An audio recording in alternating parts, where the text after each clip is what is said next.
열린교회 성도 여러분 안녕하세요. 4월 9일 매일 성경 묵상 함께 하겠습니다. 오늘 함께 묵상할 말씀은 창세기서 22장 1절에서 24절의 말씀입니다. 함께 읽겠습니다. 그 일 후에 하나님이 아브라함을 시험하시려고 그를 부르시되 아브라함아 하시니 그가 이르되 내가 여기 있나이다. 여호와께서 이르시되 내 아들 내 사랑하는 독자 이삭을 데리고 모리아 땅으로 가서 내가 내게 일러준 산 거기서 그를 번제로 드리라. 아브라함이 아침에 일찍이 일어나 나귀의 한 장을 지우고 두 종과 그의 아들 이삭을 데리고 번제에 쓸 나무를 쪼개어 가지고 떠나 하나님이 자기에게 일러주신 곳으로 가더니 제3일에 아브라함이 눈을 들어 그곳을 멀리 바라본지라. 이에 아브라함이 종들에게 이르되 너희는 나귀와 함께 여기서 기다리라. 내가 아이와 함께 저기 가서 예배하고 우리가 너희에게로 돌아오리라 하고 아브라함이 이에 번제나무를 가져다가 그의 아들 이삭에게 지우고 자기는 불과 칼을 손에 들고 두 사람이 동행하더니 이삭이 그 아버지 아브라함에게 말하여 이르되 내 아버지여 하니 그가 이르되 내 아들아 내가 여기 있노라. 이삭이 이르되 불과 나무는 있거니와 번제할 어린 양은 어디 있나이까. 아브라함이 이르되 내 아들아 번제할 어린 양은 하나님이 자기를 위하여 친히 준비하시리라 하고 두 사람이 함께 나아가서 하나님이 그에게 일러주신 곳에 이른지라. 이에 아브라함이 그곳에 제단을 쌓고 나무를 벌려놓고 그의 아들 이삭을 결박하여 제단 나무 위에 놓고 손을 내밀어 칼을 잡고 그 아들을 잡으려 하니 여호와의 사자가 하늘에서부터 그를 불러 이르시되 아브라함아 아브라함아 하시는지라. 아브라함이 이르되 내가 여기 있나이다 하매 사자가 이르시되 그 아이에게 내 손을 대지 말라. 그에게 아무 일도 하지 말라. 내가 내 아들 내 독자까지도 내게 아끼지 아니하였으니 내가 이제야 내가 하나님을 경유하는 줄 아노라. 아브라함이 눈을 들어 살펴본즉 한 숫양이 뒤에 있는데 뿔이 수풀에 걸려 있는지라. 아브라함이 가서 그 숫양을 가져다가 아들을 대신하여 번제로 드렸더라. 아브라함이 그 땅 이름을 여호와 이레라 하였으므로 오늘날까지 사람들이 이르기를 여호와의 산에서 준비되리라 하더라. 여호와의 사자가 하늘에서부터 두 번째 아브라함을 불러 이르시되 여호와께서 이르시기를 내가 나를 가리켜 맹세하노니 내가 이같이 행하여 내 아들 내 독자도 아끼지 아니하였은즉 내가 내게 큰 복을 주고 내 씨가 크게 번성하여 하늘의 별과 같고 바다의 모래와 같게 하리니 내 씨가 그 대적의 성문을 차지하리라. 또 내 씨로 말미암아 천하 만민이 복을 받으리니 이는 내가 나의 말을 준행하였음이니라 하셨다 하니라. 이에 아브라함이 그의 종들에게로 돌아가서 함께 떠나 부엘세바로 이르러 거기 거주하였더라. 이 일 후에 어떤 사람이 아브라함에게 알려 이르기를 밀가가 당신의 형제 나홀에게 자녀를 낳았다 하였더라. 그의 맏아들은 우스요 우스의 형제는 부스와 아람의 아버지 그무엘과 게셋과 하소와 빌다스와 이들랍과 부두엘이라. 이 8사람은 아브라함의 형제 나홀의 아내 밀가의 소생이며 부두엘은 리브가를 낳았고 나홀의 첩 누우마라 하는 자도 헤바와 가함과 다하스와 마아가를 낳았더라. 아멘. 우리는 아브라함을 믿음의 조상이라 부릅니다. 특히 모리아산에서 이삭을 결박한 사건, 이 사건을 랍비들은 아케다라 부르는데 이 아케다 사건을 통해서 아브라함은 믿음의 여정을 걸어가는 삶을 우리에게 보여주고 있습니다. 하지만 오늘 본문의 말씀은 우리의 기대를 어긋나게 합니다. 어떻게 하나님이 살인을 명령하실 수 있을까라는 것이죠. 그도 일반적인 살인이 아니라 사랑하는 아들을 제물로 죽이라고 명령하실 수 있는가? 그렇다면 왜 100세에 이삭을 주셨는가? 숫양을 준비하신 하나님의 명령은 괜히 아브라함을 떠보는 수준에서 끝나는 것인가?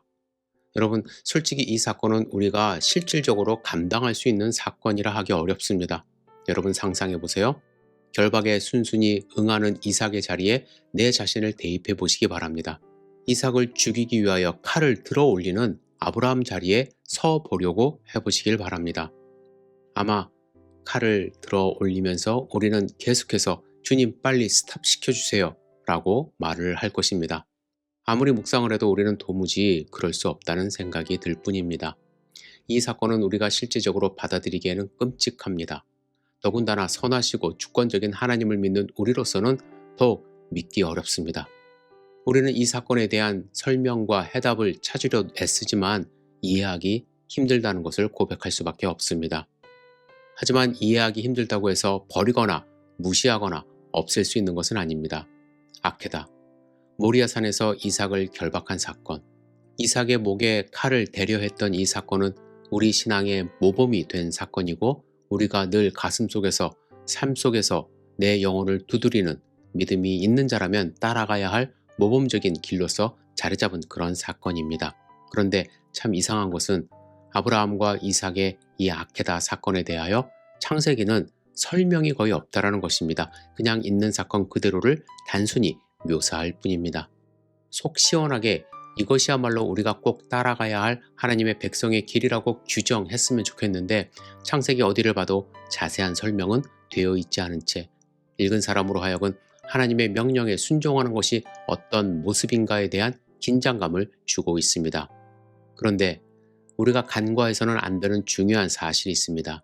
창세기는 아브라함이야말로 우리가 꼭 따라가야 할 길이요 믿음의 모범이라는 표시는 없지만 아브라함의 후손인 이스라엘 백성과 훗날 예수님을 따라간 사람들 사이에서 아브라함은 하나님의 백성의 믿음의 조상으로 기억되고 있다는 것입니다.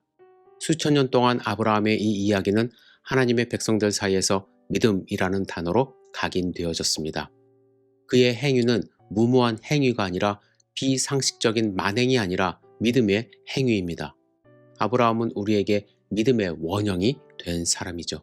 그래서 훗날 바울은 아브라함의 이야기를 통해서 우리에게 믿음이라는 용어의 의미를 가르쳐 줍니다. 바울은 아브라함에 대해 이야기할 때 믿음을 강조합니다. 자신의 것을 포기해가는 모습을 바라보며 바울은 아브라함의 행위를 믿음이라고 규정을 하죠.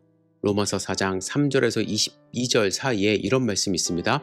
아브라함이 하나님을 믿음에 그의 믿음을 의로 여기시나니 아브라함에게는 그 믿음이 의로 여겨졌다 하노라.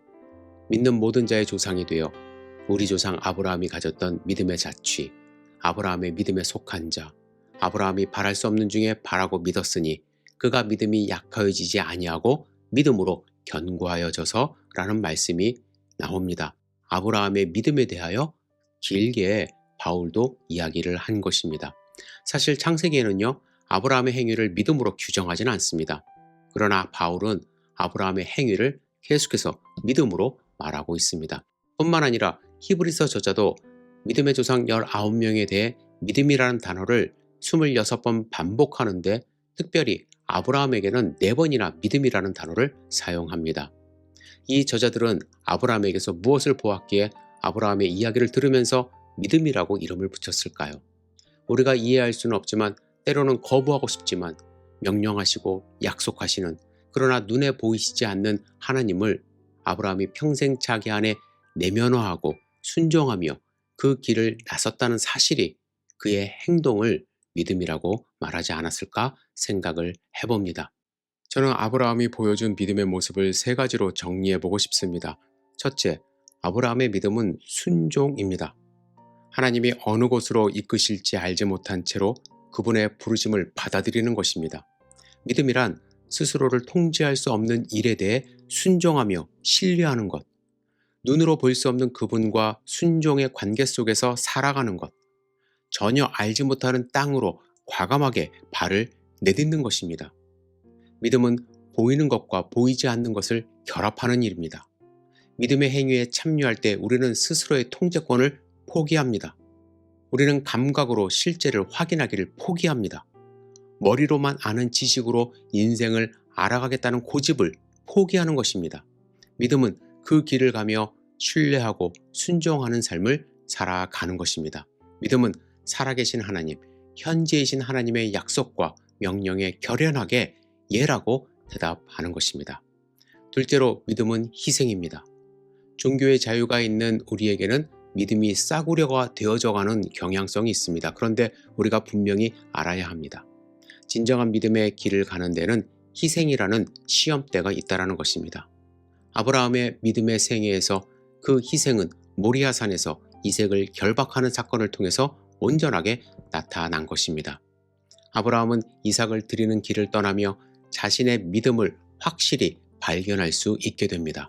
믿음은 희생은 포기를 요구합니다. 무언가를 내려놓아야 하고 두고 가야만 합니다. 유진 피터슨은 아브라함의 이러한 신앙의 여정은 소유의 독소를 더 깊이 씻어 주었다고 합니다. 무엇을 획득하는 삶이 천천히 하나님의 말씀을 받아들이는 삶으로 바뀌고 있는 것이죠. 약속을 받아들이고 언약을 받아들이고 나그네를 받아들이고 이삭을 받아들이고 할례를 받아들이고 숫양을 받아들이고 아브라함은 10년 동안 그렇게 살아온 것입니다. 셋째, 믿음은 시험을 받습니다. 아브라함의 아케다 사건은 아브라함의 믿음을 시험하는 중요한 사건입니다. 하나님과 우리의 영혼에 대하여 모리아의 시험이 묻는 질문은 이것입니다. 우리가 하나님을 이용하는가 아니면 하나님이 우리를 사용하시도록 해드리는가? 이것이 바로 시험의 문제죠.